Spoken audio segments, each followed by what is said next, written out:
untuk settingan, untuk burung harian, ada yang direndahkan misalkan 33 atau 44.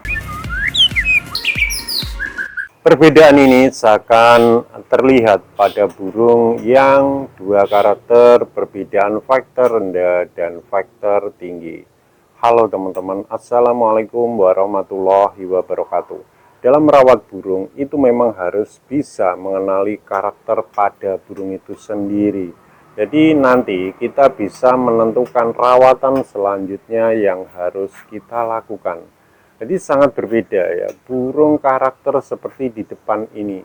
Karakternya, burungnya faktornya rendah teman-teman.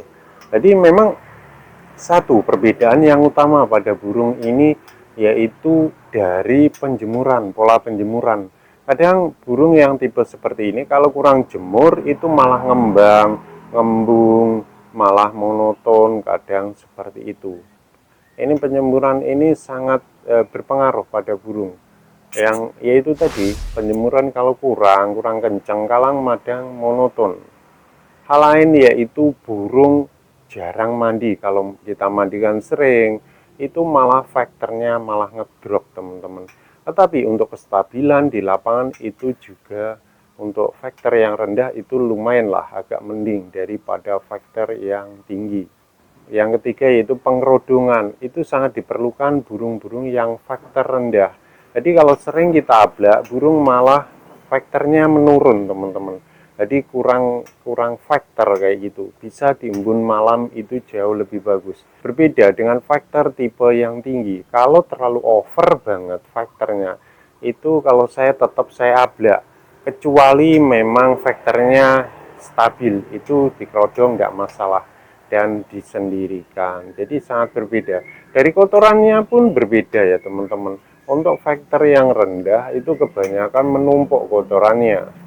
Menumpuk dan agak besar-besar, beda kayak faktor yang tinggi. Jadi untuk pola rawatan ya sama saja. Untuk faktor yang rendah kalau saya sendiri ya, jangan jangkrik terlalu banyak. Ini membuat burung malah monoton, malah ngembang, itu jarang geraknya kayak gitu. Itu sangat faktor yang sangat penting. Hal lain yang perlu diwaspadai yaitu memang kalau burung tidak kondisi itu tidak apa-apa dilebihin dulu. Nanti beriring waktu biasanya habis mabung kayak gitu baru kita kurangi. Untuk settingan, untuk burung harian ada yang direndahkan misalkan 33 atau 44 kayak gitu teman-teman. Jadi bisa juga ditambahi UH misalkan 10 ekor atau 15 ekor itu tiap pagi misalkan atau habis penjemuran itu bisa dilakukan. Tadi hal lain yaitu seperti itu umbaran kepar. Ini sangat-sangat diperlukan untuk burung burai faktor yang dia. Jadi jangan asal-asalan. Mending saya kepar, saya obyak. Bisa tergantung kondisi burung. Bisa saja keparan sampai 100 putaran atau 200 putaran dan sebagainya kayak gitu Mas. Jadi bisa juga seminggu ini tiap hari atau minggu depan 2 kali seminggu. Vitamin hal lain ya tetap kita beri hingga pada cuaca, kadang cuaca terutama dingin teman-teman, atau cuaca penurunan dari panas ke dingin, itu burung faktor yang rendah kadang malah nyekukruk. Nah ini yang perlu dilakukan yaitu umbaran kepar kalau nggak ada panas. Ini sangat perlu teman-teman. Ya memang kalau untuk burung bodi ya terserah ya, sama aja. Ini F4 teman-teman. Jadi memang gayanya boleh, tetapi ya kadang seperti itu. Kondisi di mana burung kadang perlu penjemuran, bahkan jemur sauna. Ini sangat diperlukan untuk burung jenis faktor yang rendah. Kita lihat burung faktor yang tinggi atau tipe panas teman-teman. Ini pada burung ini mudah untuk emosinya. Jadi kita harus cepat mereda, gampang, sedikit-sedikit emosi. Tetapi kebanyakan burung yang faktor tinggi itu brahinya yang kurang kayak gitu. Jadi untuk itu tetap full kerodong kalau saya. Tapi jika over factor saya ablak teman-teman. Jadi penambahan kayak kroto itu boleh dilakukan. Tapi sesuaikan dengan burung. Bisa seminggu 2 kali, sekali, bahkan 3 kali. Begitu juga mandinya. Jadi kita harus mencermati pada burung sehingga bisa menentukan rawatan selanjutnya. Dari ciri fisiknya, kebanyakan loh ya, tapi tidak semua. Kebanyakan kakinya agak hitam, kayak gitu. Kakinya agak hitam, dan burungnya itu proporsi untuk kepalanya pun agak semi-semi cepak kayak gitu diantaranya. Dari kotoran itu bisa dilihat yaitu kecil-kecil tapi menyebar teman-teman. Jadi burung ini banyak gerak meskipun dalam kerodong atau dalam rumah. Jadi tidak sama dengan faktor yang rendah tadi. Jadi faktor yang rendah itu justru malah kurang gerak, justru malah diam kayak gitu.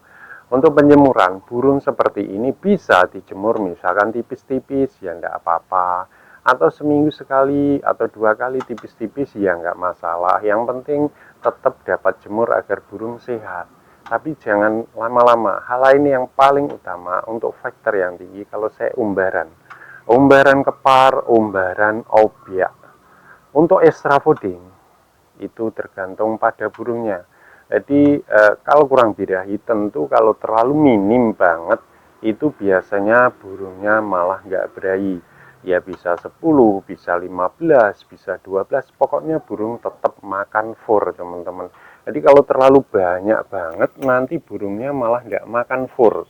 Jadi furnya malah tertinggal, jadi makan apa aja itu malah kita repot sendiri saat nanti ditinggal kayak gitu teman-teman. Seperti biasa, untuk fur itu saya pakai warna yang hijau. Berbeda dengan yang faktor rendah, saya warna yang coklat. Untuk furnya itu 19% ke bawah teman-teman. Jadi kakinya coba lihat agak semi-semi hitam kayak gitu. Itu faktor yang tinggi. Ya tidak semuanya kayak gitu. Mungkin ada silangan dari F4, ada juga yang faktornya tinggi. Jadi memahami karakter pada burung itu bisa kelihatan. Apalagi kita jemur. Kadang kalau kita jemur burung itu awalnya itu mangap hal biasa teman-teman. Mangap, ngebakan sayap kayak gitu hal biasa. Jadi biarkan dulu, tunggu berapa menit, 10 menit bisa, 20 menit bisa. Nanti burung akan ditangkringan dan gepet bulunya sambil loncat-loncat. Jadi yang perlu diperhatikan itu sangat penting. Dua karakter yang berbeda. Jadi perawatannya pun terus tentu juga berbeda. Masalah hasil untuk perawatan kita paling tidak berusaha teman-teman. Memang burung itu ada yang mentalnya bagus apa enggak. Dari situ ketahuan nanti setelah kita rawat. Apakah burung ini mentalnya bagus apa tidak. Jadi hanya bisa kita teruskan rawatan atau kita jual. Jadi seperti itu teman-teman. Semoga teman-teman sehat selalu, berkah selalu, dimudahkan rezekinya, dan apa yang teman-teman citakan segera tercapai. Terima kasih, berbagi ilmu itu indah. Wassalamualaikum warahmatullahi wabarakatuh.